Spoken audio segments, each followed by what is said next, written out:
ನಮಸ್ಕಾರ. ಡಾಕ್ ಸೇವಾ ಜನಸೇವಾ. ನಾನು ಸವಿತಾ ಜೋಳದ್ ಅಂತೇಳಿ ಶಾಪುರ್ ಪೋಸ್ಟ್ ಆಫೀಸ್ನಲ್ಲಿ ಕೆಲಸ ಮಾಡ್ತಾ ಇದ್ದೀನಿ.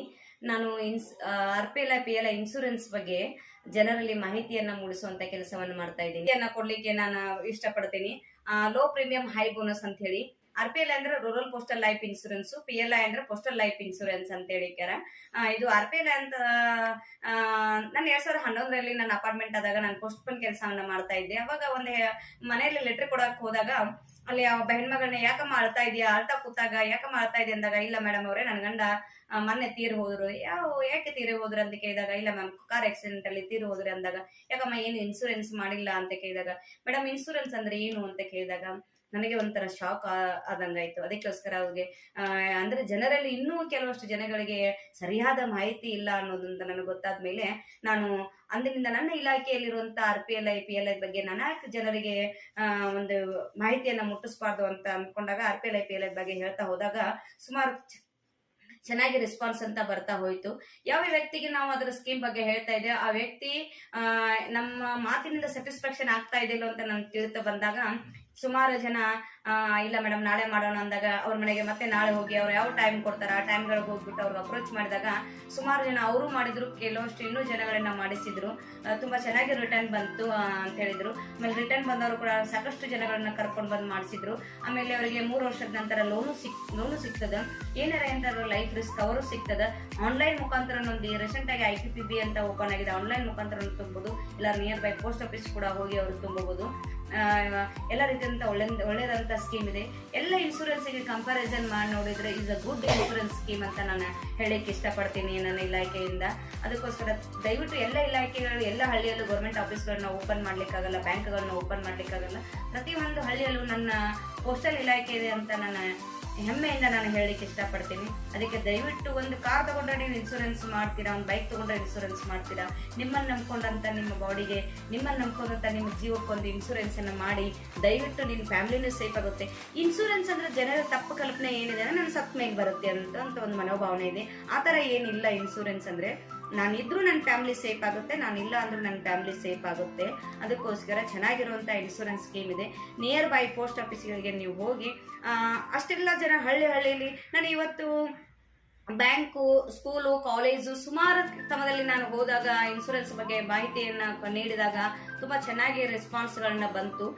ಮತ್ತೆ 2024ರಲ್ಲಿ ಒಂದು 37 ಲ್ಯಾಕ್ ಪ್ರೀಮಿಯಂ ಅನ್ನ ಕಲೆಕ್ಟ್ ಮಾಡಿದೆ. ಸಮ್ ಹೆಸರಂತೆ ಲೆಕ್ಕ ಇಲ್ಲ. ಸುಮಾರು ಸಲ ಸತತ ಬಾರಿ 12 ವರ್ಷಗಳಿಂದ ಕರ್ನಾಟಕ ಸರ್ಕಾರದಲ್ಲಿ ನಾನು ಅವಾರ್ಡ್ಗಳನ್ನ ತೆಗೆದುಕೊಂಡು ಬಂದಿದ್ದೀನಿ. ಎಲ್ಲ ನಿಮ್ಮ ಜನರ ಪ್ರೀತಿ ವಿಶ್ವಾಸಗಳಿಂದ ನಿಮ್ಮ ಸೇವೆಯನ್ನು ನಾನು ಮಾಡ್ತಾ ಇದ್ದೀನಿ. ಅದಕ್ಕೋಸ್ಕರ ದಯವಿಟ್ಟು ಇನ್ನೂ ಹಲವಾರು ನನ್ನ ಪ್ರಾಡಕ್ಟ್ ನನ್ನ ಪೋಸ್ಟ್ ಆಫೀಸ್ ನಲ್ಲಿದೆ.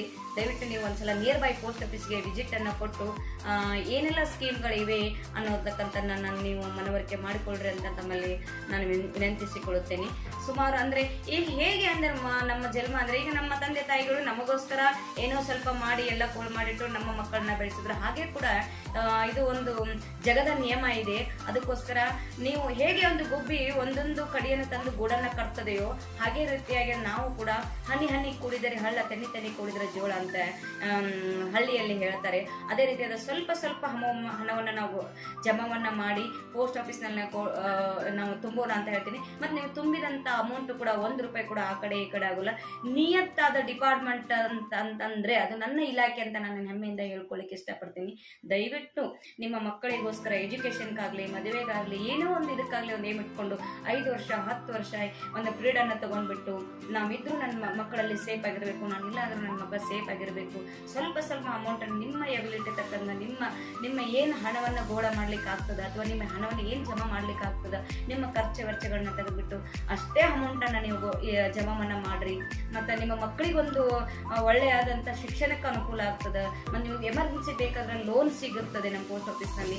ಎಲ್ಲ ರೀತಿಯಾದಂತ ಫೆಸಿಲಿಟಿ ಇದೆ ನಾನು ಹೇಳಕ್ಕೆ ಇಷ್ಟಪಡ್ತೀನಿ. ಮತ್ತೆ ನೀವು ಎಲ್ಲ ಇನ್ಸೂರೆನ್ಸ್ ಕಂಪ್ಯಾರಿಸನ್ ಮಾಡಿದ್ರೆ ಅದಕ್ಕೋಸ್ಕರ ಗುಡ್ ಇನ್ಶೂರೆನ್ಸ್ ಇದೆ.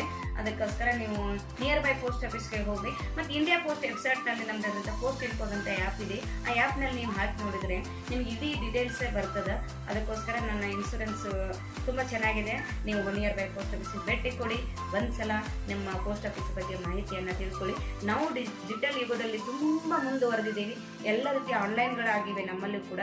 ಅದಕ್ಕೋಸ್ಕರ ಎಲ್ಲ ರೀತಿ ಎಲ್ಲರೂ ರೆಸ್ಪಾನ್ಸನ್ನು ಚೆನ್ನಾಗಿ ಬರ್ತಾ ಇದೆ. ಸ್ಯಾಲ್ರಿ ಕಟಿಂಗ್ ಆಗ್ಬೋದು, ಅಥವಾ ಅಂಡರ್ 80C ಪ್ರಕಾರ ಇದು ಇನ್ಕಮ್ ಟ್ಯಾಕ್ಸ್ಗೂ ಕೂಡ ನಿಮಗೆ ಹೆಲ್ಪ್ ಆಗ್ತದೆ.